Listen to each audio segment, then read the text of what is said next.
Hello and welcome to the Craftsman Show. My name is your host, the Craftsman. In today's video, we're going to try and figure out what is this ancient electronic device I just found on my property. What is this? This Combugulator 3000. I'm playing with y'all. In today's video, we're going to talk about how that you can print on anything. Craftsman, for real, anything. I know that I have made previous videos about printing on wood, printing on stone, printing on plastic, glass, things like that, metal. With this video, I'm going to try to answer some of them questions here today. To do photo transfer the way that I'm going to show y'all today, you need just a few little basic things. Alright, first of all, you're going to need you a laser printer, color printer, or monochrome, black and white, aka inkjet. Transfer method is completely different than from what I'm showing you today. You're going to need you some label release paper. In previous videos, I have shown y'all all kinds of different brands and different ones. Today, all I got left is this Avery brand videotape labels. Can y'all believe that? So the way it works is you're going to be printing onto that shiny surface right there. Alright, see, that's the back side with the logo, and this the side right there that normally you would throw this away. Let's see. Oh, by the way, I would just go ahead and print your labels out. If you an address label, if you got a VHS label, whatever you got, I'm not suggesting that you just throw this away. So the whole key, the way this thing works is you're going to be printing with your laser printer onto this very, very shiny, smooth surface.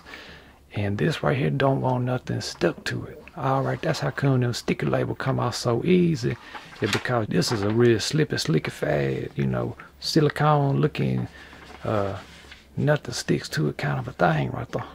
So that's the first thing, as I would say, is that when you printing onto this, that toner may not even want to stick really good. And that's actually the way this thing works so good. But also it's the way that it can be frustrating because your prints can smudge, alright, real easy. And we're going to talk about that later. You're also going to need you some kind of transfer medium. And these, you do not need all these, you just need one of these or something like this. Alright, a lot of people like to use Mod Podge. The very first video Craftsman ever did in my life on YouTube's is Craftsman was there right there, the pilot finish. How come I like it? Because it's crystal clear and the results is good. But if I had to say though, it's a thinner solution and can cause your paper to wrinkle a lot easier. It's got some downsides to it. But if I could recommend only one of these three, probably would be the LIQUITEX right there. LIQUITEX gel medium. We're going to get things kicked off real fast here. For this first example, I'm going to print onto a piece of clear pine right there. Craftsman, what you talking about clear pine? Clear pine means it ain't got no big knots and things in it. It's mostly just, smoothness of the wood grain, So before we can do anything, I have got to print my design onto that slick side right there. I went to the graphics fair and found me a little peacock feather. Look at that right there. Got me some little paper towels here. And then also, I got me a, a brush. This is not the appropriate size brush, I'm going to be honest with y'all. But it's the only one I had that was not all, froze up. I was in a mood to start filming, so this is the brush I grabbed. So this LIQUITEX right here is going to act like a glue. Alright, so I'm just going to take, watch this right there. Craftsman, what is you doing crazy? I am just going to get this thing all up on here. And like I said, big brush probably the way to go. But, if you need to, you could just use your hands and just glob it up on there. Everywhere on this paper where it's white, the wood is going to show through. Alright, so that's going to be a neat effect. Also, notice that I am going all the way to the edges with this.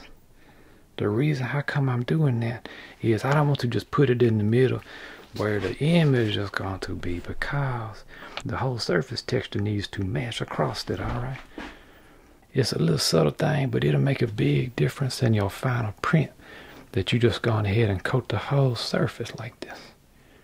It's going to make everything look more uniform. All right,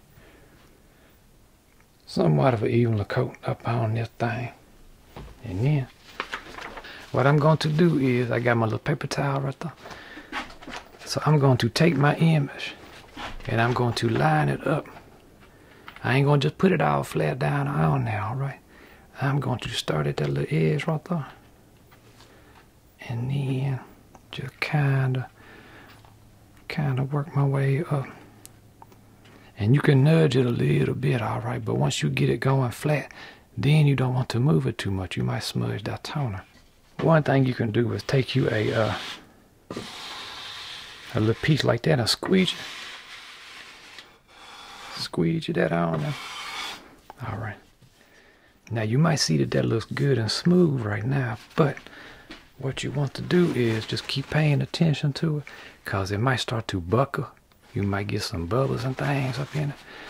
So what I like to do is go on ahead and mesh that thing down good. And I like to start at the middle and then work out instead of working from the edge in, because, you know, them bubbles, you got to negotiate with them and just kind of try to convince them to, hey, I know you right here, but move on out to the edge if you would. We got something going on here, if you don't mind. And just try to be, you know, diplomatic about it. Let's see. And then if you get to thinking about it, remember to put your lid back on your LIQUITEX. In about, you know, give it at least 30 minutes, I would say. I have, sometimes I do these videos for y'all, and I'll be waiting 15 minutes and I'm peeling that thing off. Either that, I'll be having my heat gun over here looking. But we ain't that big a hurry. And also I want to show y'all this trick right there. Take you some books and go on ahead and just put them books right on top of it. And that just kind of keep things pressed down good. I like to give it at least 30 minutes, maybe an hour. You can do 24 hours. You can even, if you wanted to, you can even wait till the next day. See what happens.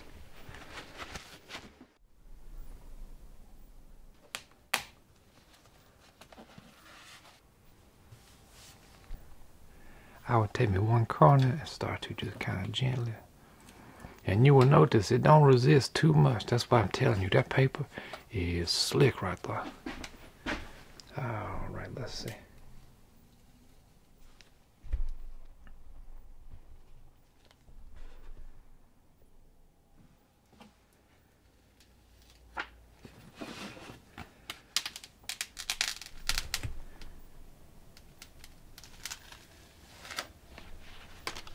And then just like that, we got us a color peacock feather on a piece of wood. I should have probably tried to put the whole thing over a little bit, you know. Don't it feel like it's out of balance to y'all? Anyway. Now at this point, you probably will want to put something on the surface to protect it from, you know, scratches and things. It's going to be somewhat resilient, all right, because this toner is now glued to that board right there. Basically, all right, so it ain't going to peel off as easily as it peeled off of the paper. See that? And I would like to take this opportunity to answer a couple of questions that I get pretty much every week. I get these questions right here. And number one is, yes, you should put you something on it to protect it.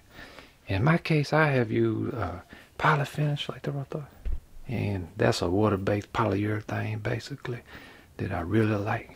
But probably the easiest is a acrylic spray like that.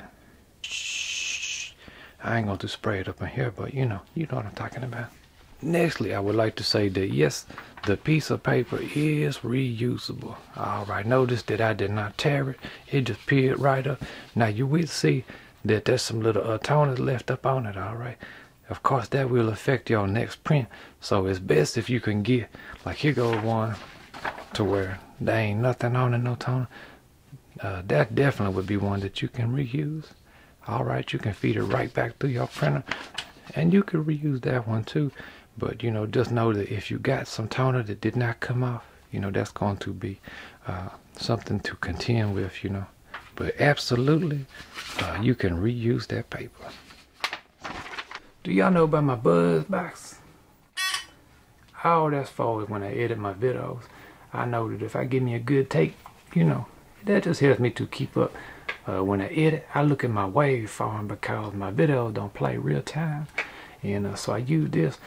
But lately I've been using proxy files on my videos, so I don't really use my buzz box much as I used to. But however, I started thinking about something. When I got that thing from Radio Shack, it came with a metal one of these. And I said, you know what? I bet I can show people about you can print on metal using this little example right there. So I took me another little piece of label paper and printed me on buzz box like that. And you know, anytime you're going to print, might as well go ahead and print you some extras, you know, cause let me show you why right here. This would be a good time to show you this. Look.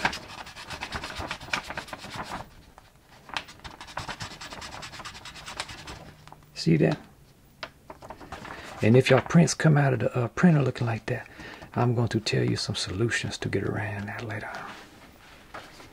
I just hit this with some sandpaper, and now I'm going to take me some little rubbing alcohol and just kind of go on it like that right there.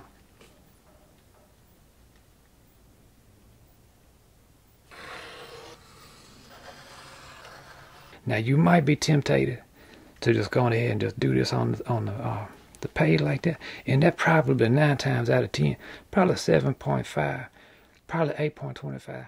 But what's going to happen is you have more risk of smudging off your little toner particles. All right, so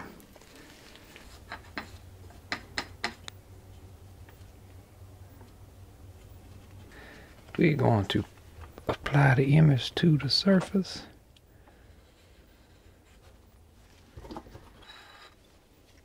And at this point, it's still kind of slippy. So if I go to push on it, it might just go shoop or shoop like that.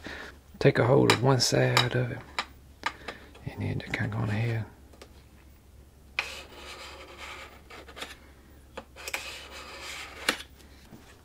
I'm gonna take maybe a little palette like that right there, and then put that on there, and then take these books and put these books up on top of it like that right there. This is my little edge I use to cut things. And a little secret, it ain't even a secret, it's just a little trick I use, is I glue me some sandpaper to the back of it. When you go and lay your paper down like this and you put your ruler on it, the paper ain't going to slide underneath that ruler, see that? Whereas if it was just metal, see that? And this might slide around, see that? I was sitting there cleaning out this right there, you know, the little excess. And straight up, skinned it right across there. But you know, I was thinking about it. You know, this might be a time. You know, y'all gonna be more careful than me not to scrape y'all little designs. But if you wanted to get a distressed looking, I'm gonna take this out on the back parts and hit it with some finish, and get going to install it. And so we upgraded from the Ruther to the Ruther. If you're thinking about making you some guitar pedals and things like that, this might be a neat way for you to do your labels and things. And I know it's crooked. I know it's crooked, and it's bothering me right now. It's really bothering me right now. So, but you know, I hope that y'all can see some of the ideas. You know, give you some ideas. Like for example,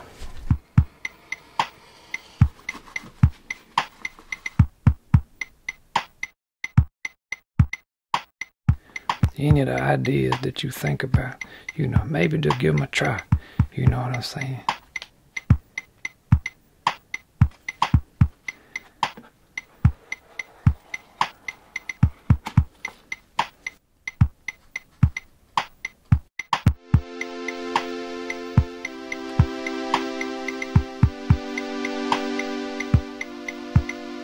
This is always the part where I get nervous, because if I lay it down, it's catawampus one way.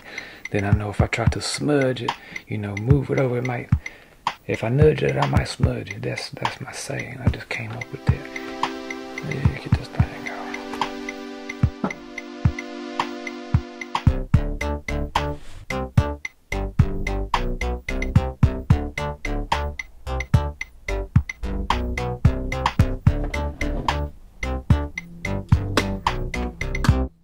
Now, one thing that I will point out is essentially y'all transfer image quality is only going to be as good as what your printer can print out. In the case of Craftsman printer, I got me some toner running out or something, you know, get some streaks up in that thing, you know, so maybe some of the negatives can turn into positives and it'll just go along with the wood grain, you know what I'm saying?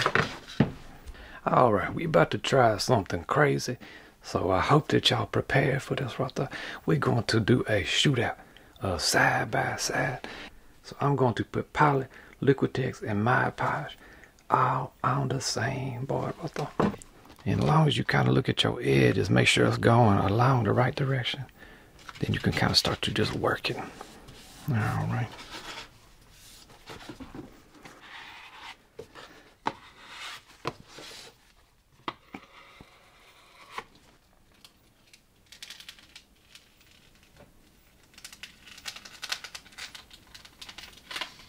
To me, I would say the Poly and the LIQUITEX is pretty comparable. I would say the Mod Podge is not too bad, but probably that's right there where we had some that was caked up, you know, with them two. Just had a long bit. It's a whole lot of dark, a lot of black, so, you know, that does not allow the wood to come through. If you like pictures where you want the wood to come through, maybe a good landscape picture with some bright some sky up in the background like that right there. Maybe some trees coming out here. And a little landscape right there, a little barn or something. A little house, you know, maybe an old truck right over there. And then all this, if it's a white sky, then you know, that wood will come through. If you got a good laser printer, you could do this kind of stuff all day long, but you can get real clean results on your end with this. If you wanted to, you could print on some little stones and rocks and things like that. Look at this. All there is to it. That stone right there just came from my front yard. Ever since I did that video, I have left this outside, just sitting there, see what would happen to it. And this is how it has held up. As you can see, I put a coat of poly finish on it. I think I might put me another coat on it and just put it right back out in the yard. What y'all think? But you could print on stones. Look at this.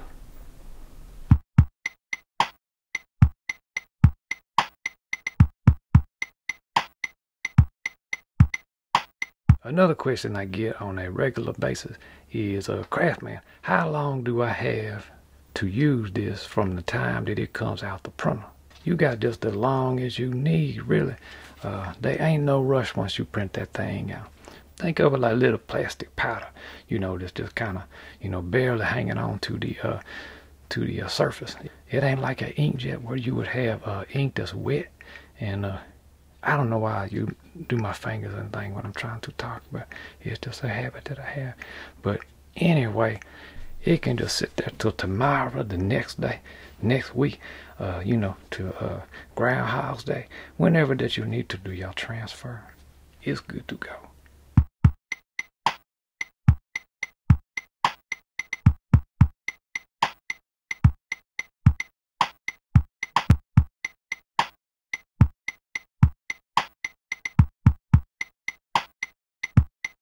I wanted to show y'all a real good commercial example application how that you can do this. My good friend Matt, M-A-T-T Matt, sent me this right there, and he used some of these very same transfer techniques to do this, and I just thought that was neat. He knows that I'm a fan of The Hobbit, Lord of the Rings and all that, but I wanted y'all to see how that you might do this commercially. See that? Plywood is more dimensional or stable than, you know, just a chunk of wood, you know what I'm saying? And he got a hanger already ready to go, so that's convenient. So I just tacked me up a little nail, and then I got that thing hung up. But thank you to Matt for that right there. At the time of this video, Etsy still allows you to sell handmade things on their website, things that you actually made and put together. So you know, you might want to consider that if you're trying to sell things like that. Very neat.